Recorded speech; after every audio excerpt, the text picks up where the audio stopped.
worth. A $19 deal live on 5. Today on Katie. Could the prescription drugs in your medicine cabinet lead to a heroin addiction? This does not look like the face of heroin to me. You wake up with a needle in your arm wondering, how did this happen? I'm still in the grips of it today. It's literally consumes my mind. The only bottom I really see now is death. The intervention that could save one young man's life. I don't want to lose my child.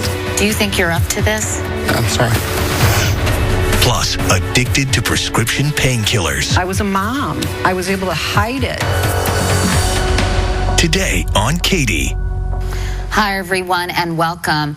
This is a show you cannot afford to miss. You know, we usually think of a heroin addict as some strung-out junkie with needle tracks and no way out. But today, there's a very different face of heroin. It's affecting all American kids in suburbia. And the moms and dads you see here today are living proof. Their children started by taking painkillers, often prescribed by their family doctors. Those painkillers led to abuse of one of the most dangerous and addictive street drugs there is, heroin. Heroin is being called an epidemic. Heroin addiction, it's a growing problem. Last night here, we reported on the steadily growing problem of heroin use and abuse among suburban kids in this country. Honor students and athletes are getting high. Which had 30 overdose deaths last year. From prescription pills to heroin. You didn't know, heroin is already in the suburbs. 34,000. That's how many kids between the ages of 12 and 17 will start using heroin this year. Over the last 10 years, teen heroin use has increased a whopping 80% from coast to coast. No one is immune. John Bon Jovi's daughter suffered a heroin overdose late last year. I cannot get over how many people I've met that said, my son, my daughter, my son, it's people I love, admire, respect. It happens to all kinds of families all over. The New Jersey rocker recently stood by Governor Chris Christie as he signed the Opioid Protection Act. It protects those helping overdose victims from being arrested. I hope that Governor Christie's actions here will cause other states to stand up and to pay attention and also to follow in his footsteps. Why are teens turning to such a deadly drug? The answer might be in your medicine cabinet. From painkillers to cough syrups, some of the most common prescription medications fall into a class of drugs called opioids, the same class as heroin, and they all act the same way on your brain. 1 in 5 teens are abusing prescription painkillers like Vicodin and OxyContin, but they don't come cheap. A single OxyContin can cost up to $80. So they have found a cheaper alternative in heroin, which they can score for as little as $5 a bag. It may be a cheap fix, but it can cost them their lives. Zach Johnson from a suburb of Boston became addicted to heroin, and his life has been turned upside down. I never thought that my life today would be revolving around heroin. I'm 23 years old and I don't think I would make it to 24 at the rate I'm going. As a kid, Zachary was funny, lovable, extremely outgoing. Played football, hockey, and lacrosse. Mom and Dad came to every single game.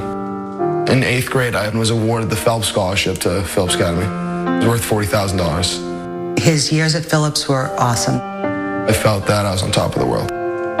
Junior year of high school, I committed to play lacrosse at the University of Maryland. My freshman year of college, I got MRSA. He was in a significant amount of pain, and the infection is pretty extensive. When I got that first shot of morphine, it was like a warm blanket, covered my whole body, and that was probably the feeling I'd been looking for my whole life. I got out of the hospital. I was fully strung out on pain medicine. 1, it felt good. If I took 3, I felt amazing. It's about over $1,000 a day. It got to the point where it was so expensive to keep using the Percocets, and I could get high on heroin with $5. This is where I started my high school career, and fast forward 7 years, I didn't graduate college, and now I'm hustling heroin on the streets. I don't know how to stop. I don't play with lacrosse sticks anymore. I play with needles and spoons. These are the spots where I inject the heroin. I've sold everything that I've owned. Every computer that I've had, PlayStation, anything my parents owned of any value is gone. I don't worry about whether he's taking $20 anymore. I don't worry about if the TV's missing. I worry about if I'm going to get a phone call that my son is dead. My mother's, you can just see by looking at her how this has affected her. And yet, I'm still scheming sitting here right now, trying to figure out, is there a way I could get drugs? My drug use will end when I overdose and die. Please welcome Zach and his mom, Gina. Thank you both so much for being here. So, Zach, do you really think this is the case? The only way you're going to get out of this situation is by dying? Well, death or jail. I don't see any other way out right now for myself. I've tried countless programs. I've been hospitalized, lived in sober houses, halfway houses, state-run programs, and I mean, I'm still in the grips of it today. I don't want to continue to live this life, but I'm at the point where I don't know if I could, I don't know if I could live a sober life. And Gina, I know Zach is your only child. He is. And to see him like this must be so heartbreaking for you. He's a shell of the child that I raised. You must think to yourself, how in the world did this happen to me? That's my number one thought, because I look at some friends who use that it hasn't taken their life. They can use today and then go to work tomorrow. We often hear the expression hitting rock bottom in rehab. And do you think you've come to that point? Personally, I don't think I have a bottom, except for maybe if I die. Because I started out going to prep school, and I thought, leaving prep school was my bottom. And then going to college and getting a scholarship to play lacrosse. And then leaving that was my bottom. I think for people who are not familiar with addiction, it's hard to understand the hold this drug has on you. Can you describe it? When you wake up and you say, I am not going to get high today, why can't you stay firm to that commitment? What is it? See, that's something I don't know, because I do wake up saying I don't want to get high. But at the same time, I don't want to get high, but it's all I can think about. It's literally consumes my mind. Your body craves it? Body's craving it. My head's running with it with different schemes and ideas of how I can go get it. Gina, how has this changed your life? You and your husband have been dealing with this. And as we heard in the tape, it's terrifying for you. I never thought there'd be a day when I had to ask my only child to leave the home. But to protect ourselves from him, we had to have him leave the home. Even with him leaving the home, we still make sure every window is locked when we leave. We make sure every time we're home that, the doors are locked. My purse is with me at all times. I sleep with the purse. I have a lock on my bedroom door. We have a safe room in our home. I mean, we live in fear of what he can do. And where are you living, Zach? Or where are you now? Right now, for the past week, I've been staying with my parents. But before that, I was living with my girlfriend on the South Shore. But you've been in and out of your mom and dad's home? Yeah. It's tough for me to even be around because I see the damage that I've caused to them. You've tried to get help. Mm-hmm. But what happens? It just doesn't work? Through all my treatments, I'd feel good at the beginning, maybe 2-3 months in, okay, I have it beat this time. I have it beat. But you never have this disease beat. It's just waiting. Because after 8 months of sobriety, I started using, I relapsed, and was using the same amount of drugs by the end of that week that I had been 8 months earlier. Steve Paserb is the CEO of the partnership at drugfree.org, and he's in our audience today. And Steve, does Zach's story sound familiar to you? Absolutely. What's happened is Zach has rewired the reward pathways of his brain, and he's at a point now where his body and his brain tells him this is something he needs, and this is something that begins with those first uses and begins to spiral out of control. And it's not an issue of willpower. It's an issue of Zach is a very different person now, and he needs specialized help, and treatment and recovery is possible. And this is going on in cities, in the suburbs that surround him everywhere in America. Is this a recent phenomenon? It is beginning to implode because of the prescription drug abuse. It's the misuse of the opioids in society. They're out there so much that a market has developed. If you become hooked on a generic pain pill, as your opening of the show said, rather than spending a lot of money on that, street heroin is very inexpensive. It's inexpensive, it's readily available, and it's very pure. Well, up next, could Zach's parents somehow be enabling their kids? We're going to talk about that when we come back. Coming up next. You could see how a parent like Gina would be so conflicted. He calls and says he's hungry. So should she cut him off? The intervention that could save one young man's life. Do you think you're up to this? I'm sorry. That's next. Zach's addiction has devastated our family. Zach could call and say, Mom, I have no food, I'm starving, can you send me $40? I never know if I'm giving him money for food or if I'm giving him money to buy dope that's going to kill him. I don't know. That was Gina talking about her 23-year-old son, Zach, whose heroin addiction is tearing their family apart. More and more in suburban communities all over America, abuse of prescription drugs like OxyContin, Vicodin, and Percocet are leading teens to opt for a cheaper, more dangerous high through heroin. But could Gina be partially to blame for Zach's addiction? Jeff Van Vonderen is a former drug addict who's now a substance abuse counselor on A&E's Emmy Award-winning series Intervention. Jeff, thank you so much for being here. It sounds harsh to say, but is Gina somehow playing a role in her son's heroin addiction? She's responsible for her enabling. He's responsible for his addiction. And if she stopped supporting everything on the outside that she didn't really agree with on the inside, and then his problem would become more his problem instead of her problem, and then the odds would go up that he'd get better. You could see how a parent like Gina would be so conflicted. Oh, sure. She loves her son. He calls and says he's hungry. Yeah. You know, she wants to try to help him. What should she be doing differently, Jeff? Well, the first thing she should do is she should decide that her health is the most important thing to her, because, you know, as addiction is fatal to the person eventually, before that it becomes fatal to their lifestyle, to their quality of life. So should she cut him off? She should stop supporting things she doesn't agree with. Do you think he shouldn't be in treatment? Absolutely not. Okay, well then don't do anything to help him not be in treatment, for instance. Do you think that he should be buying drugs? No. No. Then don't give him money that he uses to buy drugs. That's different than cutting him off, saying forget it, you know, because we're not done with him. You can't be done with him if you love him. You can't be. But you don't have to help it happen. The problem is, though, it's counterintuitive to parenting. And as much as I've made strides over the past year, it is still very difficult. Joanne is here. You know, she's a mom, and she founded an organization called Learn to Cope, which is a support group for people like Gina. And Joanne, what advice would you give? I know your son was able to successfully complete a rehab program. Yes. Mm-hmm. And so congratulations to you and to him. Thank you. What would you tell people like Gina? I think one of the most important things for parents is to get education on addiction, like we're getting here today.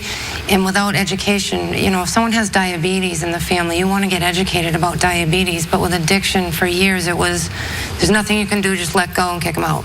We need to be reminded that there's hope and that there is a way out for our kids and that they can get their lives back. Can you understand when she says it's so counterintuitive to being a mother to do the things that you need to do to force a kid to get help? Brings me right back.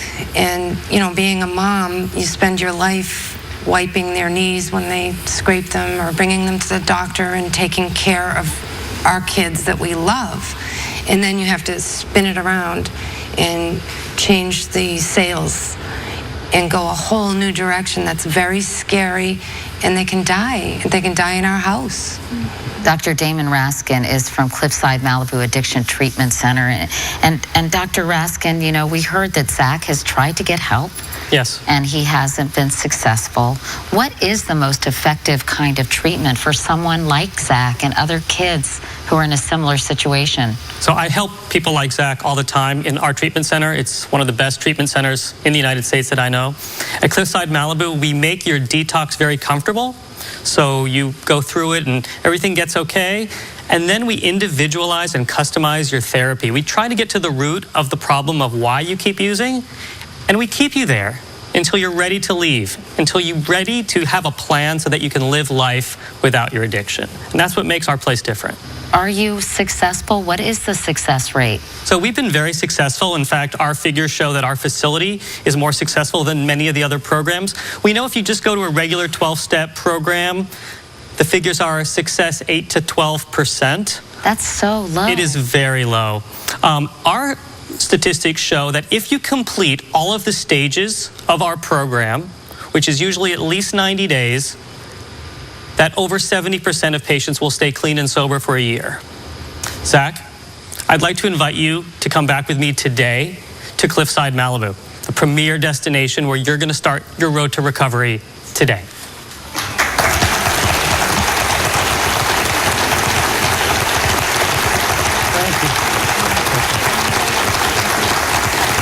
Zach, do you think you're up to this? Yeah. More than, I'm sorry. Yeah, I mean, right now, I've tried everything in Massachusetts and New England. I mean, if I have an opportunity like this, I can't not take it. Thank you so much. Well, good luck. Good luck. Really.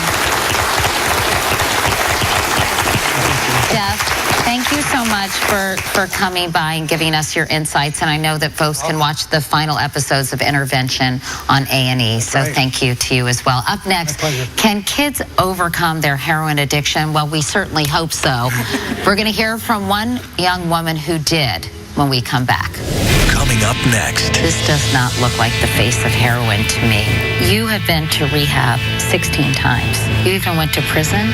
And later, one suburban mom's prescription secret. For a long time, I was able to hide my addiction. And hitting rock bottom.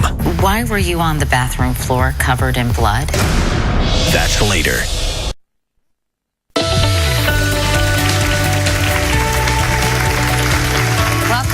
You know, prescription drug use among American teenagers is a growing epidemic, but even more shocking is skyrocketing heroin use.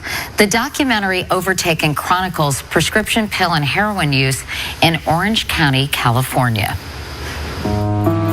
Before I started using, I was extremely involved in high school. I was a cheerleader, soccer player on like a national league. When I was around 17 years old, I was doing heroin. I started using Oxycontin at 15 years old, and before I knew it, I couldn't stop. I've overdosed 9 times. I lost my best friend. He died in my hands, and that really didn't stop me. It really didn't faze me. I've lost 6 friends to overdoses in the past less than a year. Out of 15 friends back home, probably 5 of them are dead. Addiction devastates the entire family. It takes over the entire family. It can happen to anybody. And by doing it one time, that could be one too many. And it happened to 24-year-old Andrea, who struggled with heroin addiction for 4 years before finally getting clean. You know, I look at you sitting next to me, Andrea, and I think, wow, this does not look like the face of heroin to me. Mm-hmm. Look at you. You're a beautiful young woman. How did this happen? It all happened so quickly, Katie. I did not even know what I was getting myself into. It started off with just the pot and marijuana, and as soon as I figured out that those things weren't going to kill me, I kind of forgot about any drug education I'd learned or any warning signs. I really just was available to trying anything at that point. And the first time I used heroin, it was passed around at a party. I didn't even know what it was. It was in a pipe? No, we smoked it off tinfoil. And so I tried it, and I loved it. Why did you love it, Andrea? You know, I'd struggled with problems with self-esteem and feeling less than, and I just was never as comfortable with myself as I felt I should have been. And for the first time ever, I felt okay. I felt like everything was just okay. So you continued to smoke heroin, and then you would alternate with these other painkillers like Vicodin, Oxycontin, Percocet. So why the back and forth? I preferred to use the pills. In worst case scenarios, when I couldn't get a hold of them, I would use heroin. But because it was less expensive. It was less expensive and it was more readily available. I could always get a hold of heroin. The pills sometimes were a little bit more of a challenge. This addiction took you to some pretty dark places, didn't it? Oh, absolutely. You know, emotionally, I was extremely depressed. I did not see any way out of this life. I felt like I'd let everyone down. I knew how much I was hurting my family. So just on the inside alone, it was horrible. And then when I look at the places I was, the people I was surrounding myself with, I was doing things I never imagined that I would be spending my young adult years doing. It was incredibly depressing, and it seemed like there was no way out at the time. You even went to prison? I did. Yeah, to support my drug habit, I was doing things that are not acceptable in today's society, and I was arrested and sent to state prison for them. Can you tell us what? I can. I was their forgery-related crimes to help. So anything you could do to get money to buy drugs? Yeah, it's an expensive habit. Wow. You have been to rehab 16 times. That's a lot of rehab and a lot of money. So why were you successful the 16th time? Well, I had just completed doing a year in state prison, and the state funded a bottom-of-the-barrel treatment program. And prior to this, I'd been to all the ritzy, nice ones, which were lovely, and they taught me a lot. And so this was a completely new, very humbling experience for me. And for the first time ever, I decided that for a year, I was going to give it my all. I was actually going to try. I still wasn't convinced I wanted to stay sober, but I was convinced I could do it for a year. And if at the end of that year, if I was still miserable, then I could go back to doing what I was doing before. But it only took about 3 months of honestly trying for my life to really start to change and for me to know that this was the path I wanted to continue on. So how long have you been clean? A little over 3 years now. A little over 3 years. That's pretty great. Thank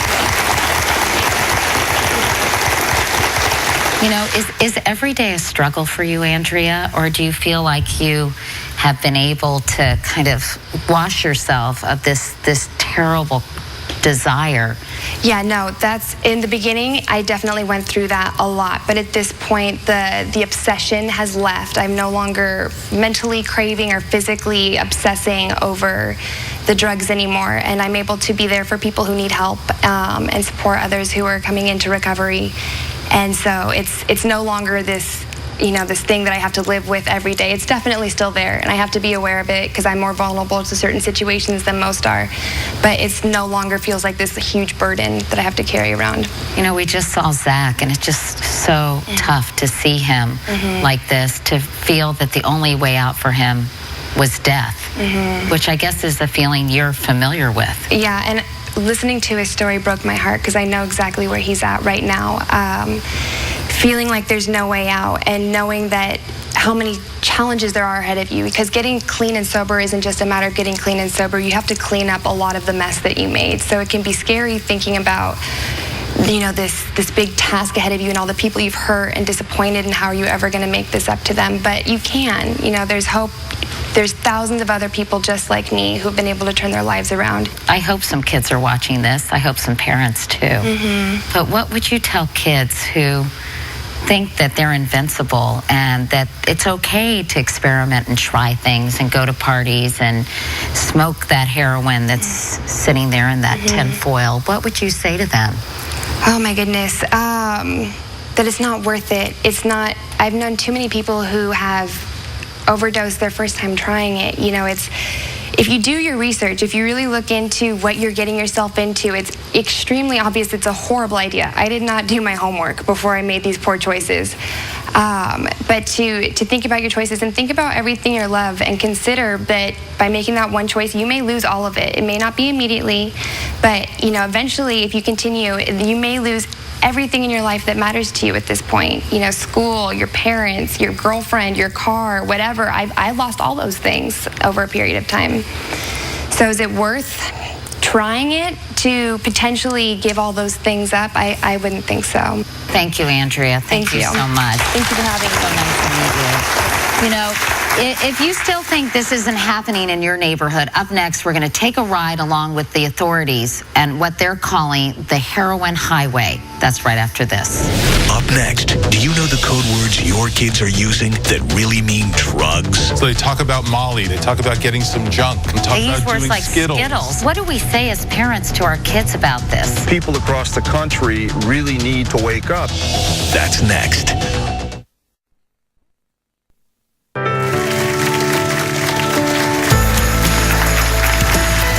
Today we've been talking about how prescription drugs have led some kids down the road to addiction and abuse of hard illegal drugs like heroin. Now, if you don't think this could happen to you or your family, think again. We took a ride with DEA Special Agent in Charge Jack Riley as he gave us a tour from the suburbs to the inner city on what is commonly referred to as the heroin highway. As I've seen it, there's two outcomes if you use heroin. Number one, you meet a guy like me and you get hooked up and you go to jail. Or number two, you die. I can tell you from doing this for almost 30 years, there's no coming back from heroin. People across the country really need to wake up. We're going to jump on Interstate 88, commonly referred to as the heroin highway. This has clearly been one of the main arteries for heroin trafficking, people abusing heroin coming in from the suburbs into the city to purchase the heroin and then return. I can't tell you how many hours I've spent in cars on surveillance. We just passed something there. I've seen mothers with babies in car seats as they get out, in a tough neighborhood like this and purchase a $10 bag of heroin because they have to have it to get through the day. We're going to go right down here. I think if you look to the left as we pass this corner, you're probably going to see some drug activity. We just passed, looked like a hand-to-hand exchange of money and drugs in the car. Right there in broad daylight. Most parents would have no idea that their kids may venture down here to purchase heroin. Special Agent in Charge Jack Riley joins us now via Skype along with the CEO of drugfree.org, Steve Preserve. And Jack, why are parents so clueless about what's going on here? I think most of the parents just have their head in the sand.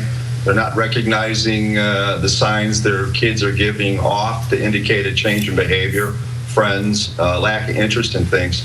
And to be quite frank, it's time they wake up because this is a national issue as much as it is for me here in the Midwest. But it's time parents pay attention before it's too late. And Jack, what kind of kids are doing this? The kids from every walk of life, from the very affluent suburbs here in the Midwest, to clearly the inner city kids that are involved in gang activity, along with the associated violence. But it really cuts across all families and all communities and all schools for that matter. And what are you all doing? What can be done to stop this epidemic and to stop these kids from getting involved with these incredibly dangerous substances? Well, that's one of the things I'm so optimistic about. Here in Chicago, we put together really the first of its kind in the nation, a strike force made up of all the law enforcement agencies you can think of. And our goal here is to attack the Mexican criminal organizations, the cartels, who have really gained a foothold here in the Midwest and across the country, and have recently been supplying very low-cost, high-potency heroin, which really moves right into the prescription drug abuse. One is feeding the other. So we're attacking their organized crime on this end. Obviously, education is so critical as well, Jack. And Steve, Jack mentioned the warning signs because you as a parent probably can't do much about the Mexican drug cartels, right? So Exactly right. How do you stop this at home? You've really got to look for those behavior changes that Jack mentioned and trust your own gut. If you have a happy kid who becomes a sad kid, warning sign. If you see changes in their behavior, changes in their patterns, switching out of their friends, trust your gut. Don't write them off to adolescent changes and things like that. that. There are other things that may happen in your household. Money may go missing, or there may be now a need for a little bit more money. Can you increase my allowance? Can you give me more money for food? You might see your kid talking in code. We know that there's an entire different language that kids use around drugs. So they talk about Molly, they mean ecstasy. They talk about getting some junk, that means heroin. They use about words doing like Skittles, right? Exactly. That's one of the code words for cough medicine abuse. Doing syrup or doing Skittles is the pill form of some of the cough and cold medicines. So what you've got to understand is if your kid starts to begin to talk in code, there's another warning sign. What you'll find is these things come in groups. What do we say as parents to our kids about this? I think what you really got to show them is your heart and how much this matters to you. This isn't about one big scary drug talk. This is about an ongoing conversation you need to start and help your kids understand that this is incredibly risky. This is something that worries you and makes you sad. We know from the research we do among kids is not pushing their parent that final step is one of the main reasons why they don't use. And kids who learn a lot about the drug issue at home, like you're going to do, are up to half as less likely to use as kids who don't get that. So simply having the conversation, keeping the conversation going, makes a huge difference. What can you do? Let's say you're legitimately prescribed some prescription painkillers. What do you do to make sure your kids don't get in those? Number one source of the prescription drugs kids abuse at the beginning is their own home or a family member's medicine cabinet. So you've got to treat all those drugs differently. You've got to monitor your supply, know how many you've got. Think about them differently. They might belong under lock and key in the family safe or in a place where only mom and dad can get them. So monitor supply, safeguard those in your own house, and then when you have anything that's old, expired, or whatever, dispose of it. Ruin it. But don't flush them down the toilet because they get in the water supply, right? Exactly. Put them in the garbage, ruin them, mix them with coffee grounds, mix them with nasty old yogurt, mix them with kitty litter, and put them in the garbage because we've actually seen cases of young people taking pills back out of the garbage. And Jack, any final thoughts from you because you're there out on the front lines? You know, I've been doing this in virtually every corner of the country for nearly 30 years. This is a community problem. Parents, along with educators, faith-based practitioners, coaches in athletics, they all play a role in this. Now, I guarantee you DEA and law enforcement partners are going to do our part to stop the trafficking on the street, but we need their help too, because without them, we're really not going to be successful in the long term. Well, Jack Riley and Steve Preserve, thank you so much for your expertise, and we really appreciate your being here today. Thank you both. And the prescription drug epidemic isn't only targeting teenagers. Up next, how a back injury turned a mom of 3 into an addict. That's right after this. Coming up next. I'm educated. I had a profession. I had 3 beautiful children. I was able to hide it. How painkillers almost destroyed one suburban mom's life. That's next. Prescription drug abuse is not only rampant among teens today, but increasingly adults. Nearly 7 million Americans, Susie Donath from Jupiter, Florida, ended up with an addiction. It started with painkillers she was taking for her back problems. I'm just a small town, typical American mother of 3 daughters. I had several surgeries over a period of 15 years and was prescribed a variety of pain medication. When I was about 40 years old, I was put on OxyContin. It was only a matter of time before things really spiraled out of control. I would hoard pills sometimes. I would go to different doctors.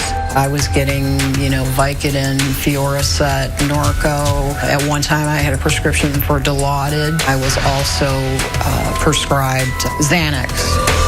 During my active addiction, I could take up to 15 Vicodin a day, and I could take 5 or 6 Xanax.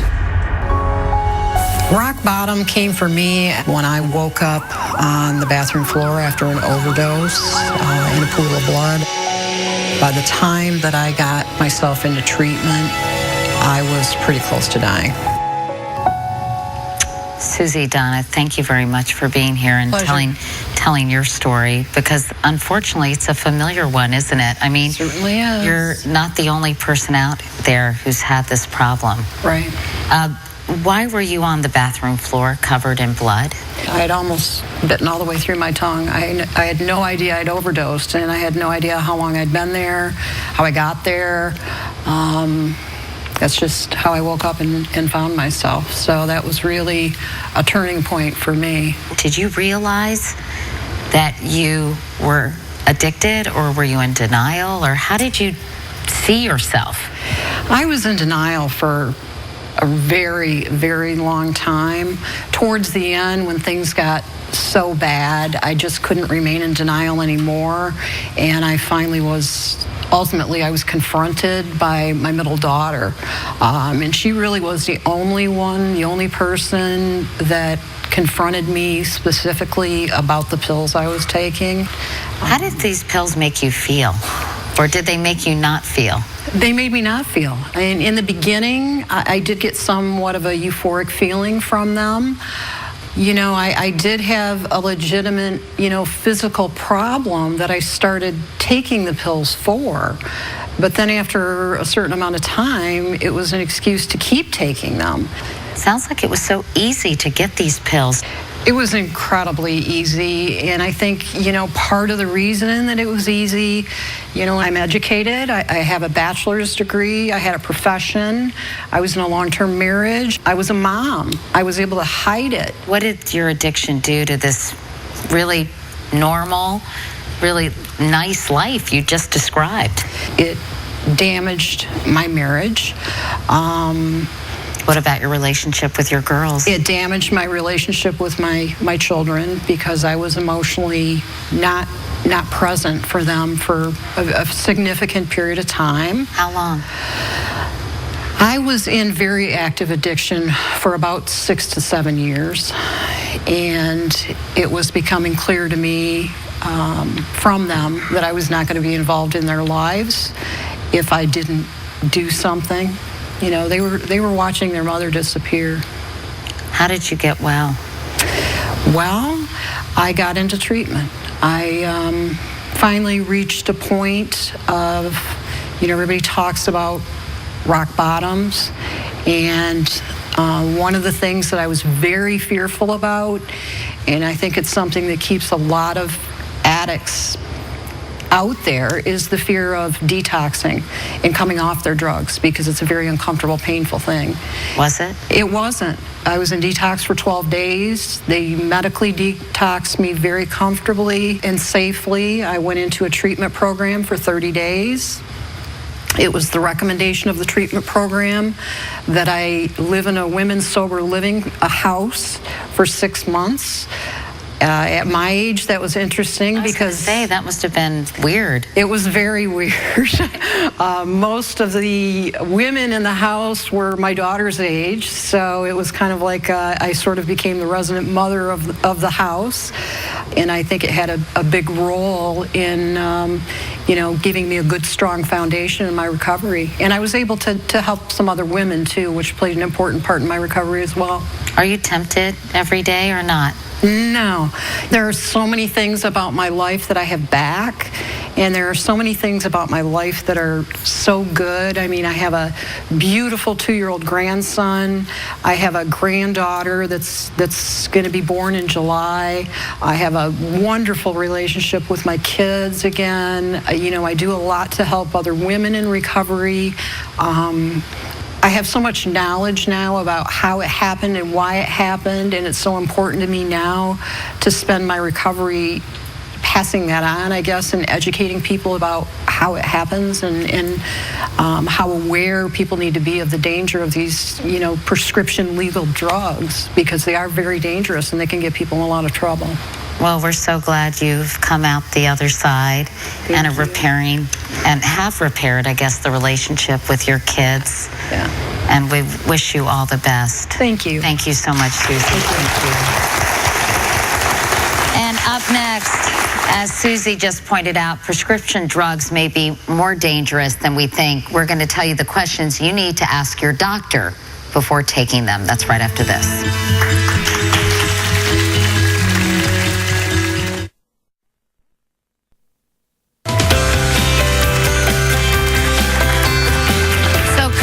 in your medicine cabinet put you at risk for addiction? Here to tell us the questions everyone needs to ask his or her doctor before taking their next pill is Dr. Damon Raskin from Cliffside Malibu Addiction Treatment Center. And Dr. Raskin, what are those questions? What do you need to say to your doctor before you just take that prescription and get it filled at your local pharmacy? Well, I think a patient should be their own advocate. I really encourage a patient to ask the doctor, what is this drug? Does it have addiction potential? What are the possible side effects?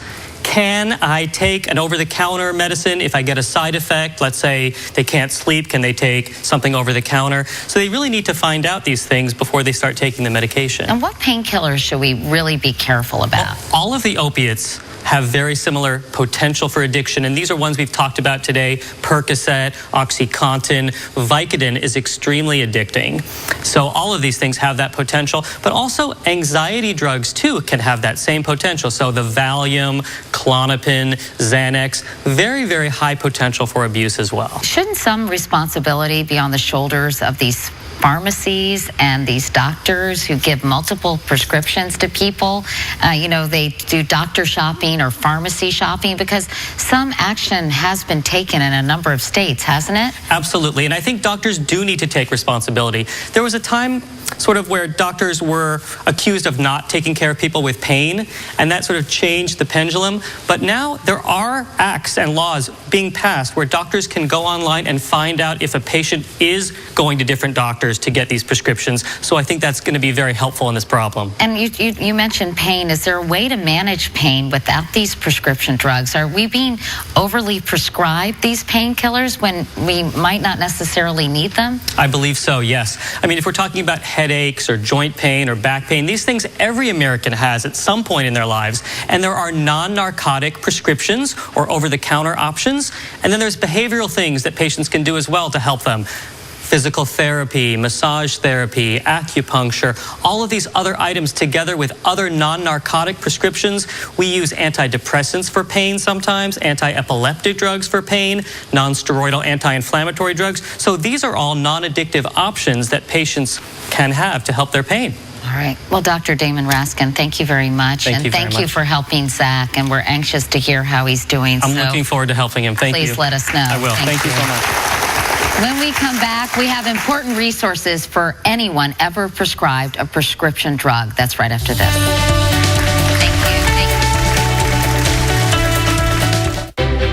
Guests of Katie stay at the legendary Algonquin Hotel, a New York City landmark, steps away from Times Square and the Theater District in Midtown Manhattan. Huge thank you to all my guests today. Everyone in our audience, by the way, is going home with a copy of Ending Addiction for Good by Richard Tate, CEO of Cliffside Malibu. And thanks to Cliffside for generously providing treatment for Zach. For more resources for families struggling with the issues we talked about today, including a special drug guide, you can go to our website. That's at katiecouric.com. Thank you so much for watching. Talk to your kids, and we'll see you next time.